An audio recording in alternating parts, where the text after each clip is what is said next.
weekly stock commentaries where I share my personal opinion and insights of some developing stories in the Philippine stock market.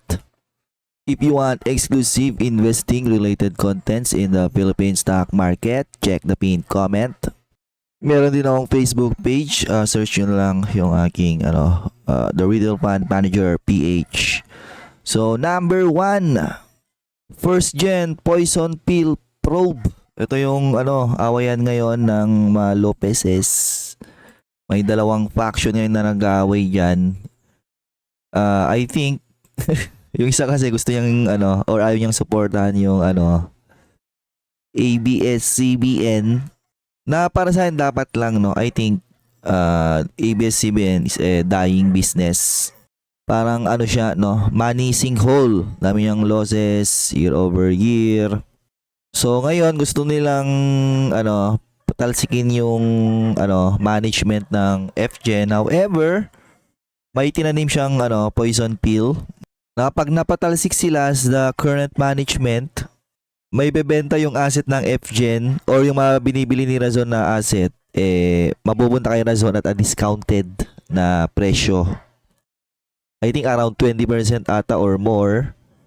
Kapag nangyari yun, syempre, automatic bababa yung intrinsic value ng FGen. Kasi nga, nabenta yung asset mo at discount, no?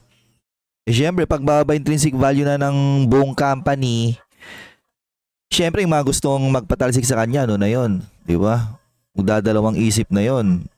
Kahit against ka pa sa management kung babagsak naman yung intrinsic value ng company mo, di ba? Di ka makakagalaw ngayon dyan. Yan yung tinatawag na poison pill. Okay? Pero personally, hindi na ako ganun ka-excited sa FGen. Gawa nung ginawa nila na nag-reconfigure sila ng asset. In the short term, hindi siya ganun ka-exciting unless mag-delist sila. Okay? Gawa sila ng tender price higher than the current price. Then maybe doon ako ma-excite sa kanya. So, ang FGen ngayon, naging siya, more on long term. Kasi yung pinagbenta nila ng asset tapos bibili sila ng bagong asset, yung bibili nila na bago, tatayo pa lang. Number 2 is the globe and leadership shift. Step down na daw yung isa, blah blah blah. Ayun, ano ba yung magandang para sa akin magandang path forward ng telco ng mga globe, ganyan, is slowly transition into becoming a tech player sa Pilipinas. So, ginagawa naman nila, they are building data centers. Na-expand nila yung product na pwedeng ma-offer on those data centers. And may rin sila, fintech. And habang nag-transition sila on that type of environment, gagatasan lang nila yung kanilang telco segment para pondohan yung yung transition na yon. Pero it will take a long time kasi kailangan nilang mag-deleverage, Lain ng inutang nila, expanding on those 5G infrastructures, fiber, blah blah blah.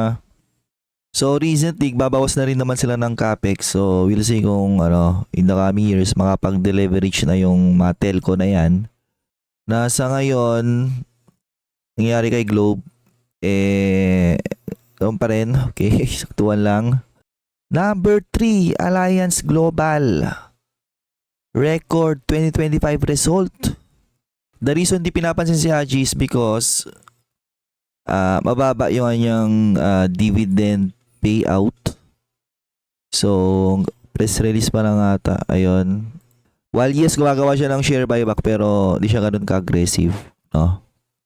So, double digit growth pala yung pinost nila, And consolidated revenue, blah, blah, blah. Attributable profit up 19. Grabe. Ang tanong, pinapansin kaya siya? Diba? Kasi ang baba ng nito. Ang baba ng ganyang dividend payout. Pero kung valuation lang, I think talagang grossly undervalued ang AGI sa ngayon. Excluding one-offs, AGI's normalized net income rose to 2%. Okay. And of course, pa rin siya, mostly driven by Mega World. Okay. Emperor, wala to. Struggling business. So, mostly driven by yan?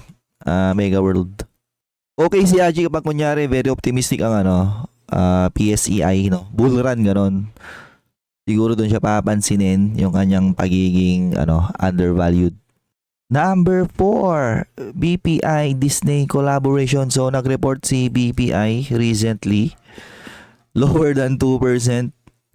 So nag-slow down siya and at the same time still trading above its book value. So 90 yung kanyang 2025. Siguro nag-improve lang ng konti entering first quarter.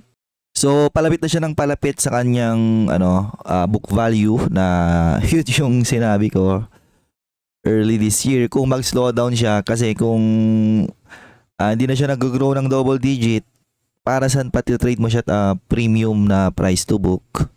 So kapag ganun lang na 1%, 2%, matutulad yan kay Metrobank trading below book value.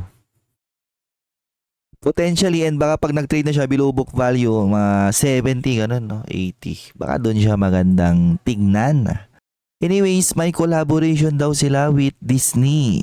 Boosting read engagement and yung app, lifestyle.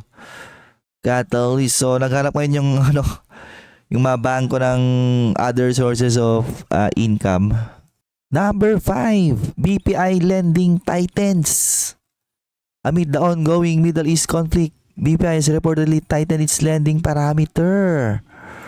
So nagdadahan-dahan sila kasi baka may mga hindi makapagbayad ng utang.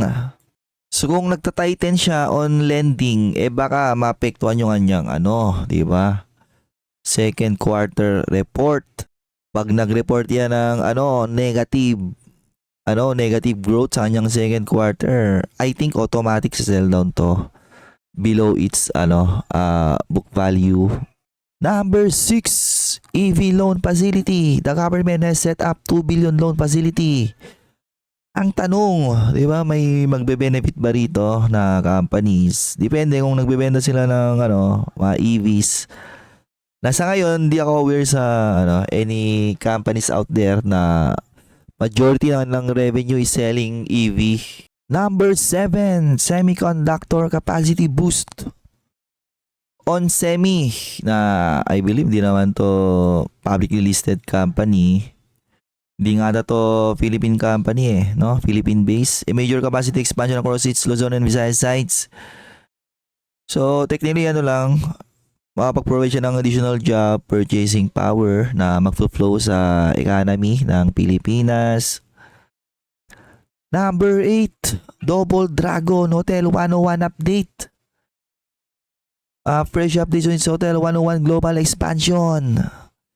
International, nangyayari sa tinayo nila, Dollar denominated revenue, wala. Ako talaga, hindi ako naniniwala sa Hotel 101 nila. Kung viable yung ganyang business model, I think dapat madami nang gumawa, Madami nang dapat gawang ganyan na mga local companies like the Ayala, Mega World, SM. And actually, gumagana ba yung City Mall nila, di ba? So, hindi ba to nagre-report, Kasi pag tinitingnan ko yung nila, parang tawag nito. Parang flattish yung nila yung recurring revenues nila Hotel 101, so puro ganito lang ginagawa nito, raise ng capital. Blah blah blah. So Double Dragon right now is one of those highly leveraged property stock in the entire Philippine stock market. Ang lakas umutang yan. Ang tanong kung mamaterialize lahat. Okay.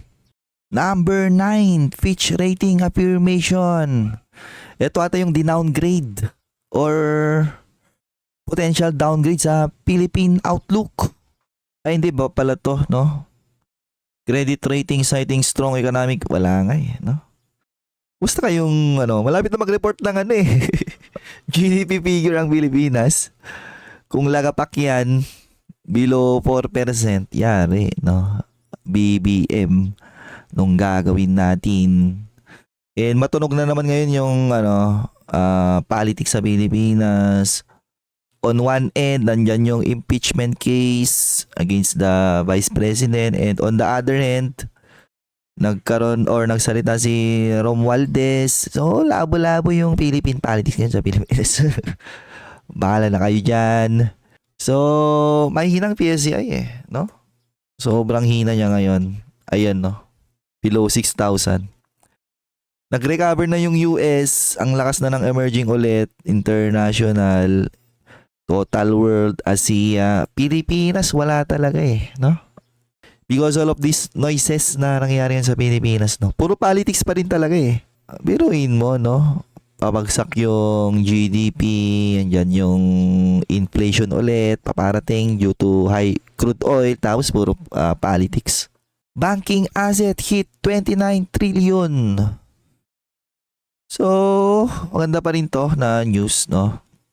Pag growing yung asset ng mga bangko, ibig sabihin, di ba, may economic activities pa rin dyan na nangyayari.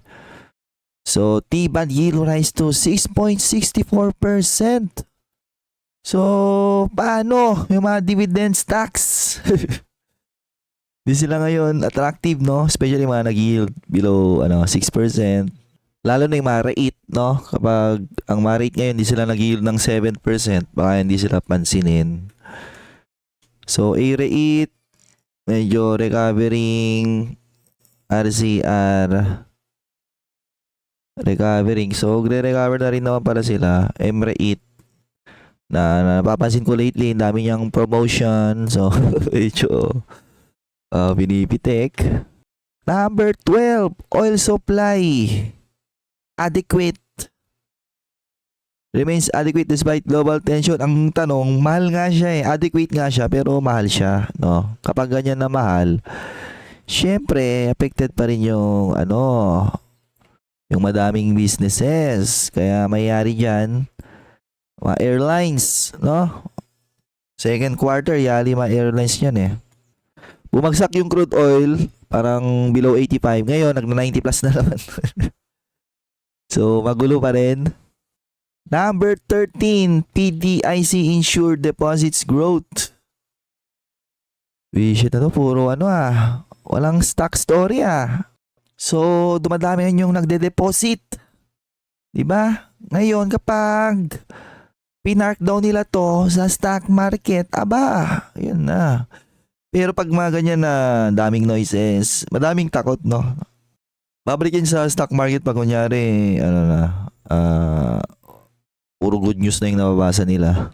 Transport EV shift with operators now allowed to borrow up to 5 million for EVs. Utility companies like Mer are being monitored for the expected surge in charging infrastructure demand.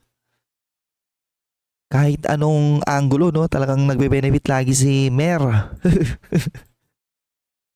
Mapa EV or traditional, no, or umangat yung crude oil, tarang benefit siya sa lahat Number 15, holding firms drag. Despite individual winners, the holding firms index fell 1.04%.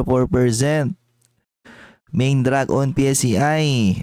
Kasi sinasell down si di ba? Ayala. Sila yung may malaking market weight kaya yan yung babasahin ng yung sinasabi niya na to na holding firms drag, pati SMPH ata, di ba? So, kung nagsisell yung dalawang yan, talagang may holding firms drag na tinatawag. GT Cap. Sell.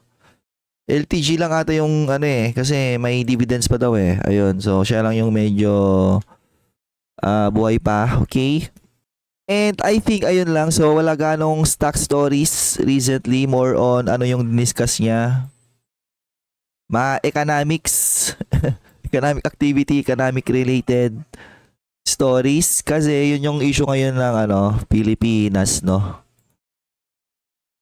While yes, sabihin mong magre-report ng magandang growth yung mga companies, kung ang economics activity mo and all of these noises, di ba? Dina-drag down niya lahat, no? Walang binibigay na good sentiment.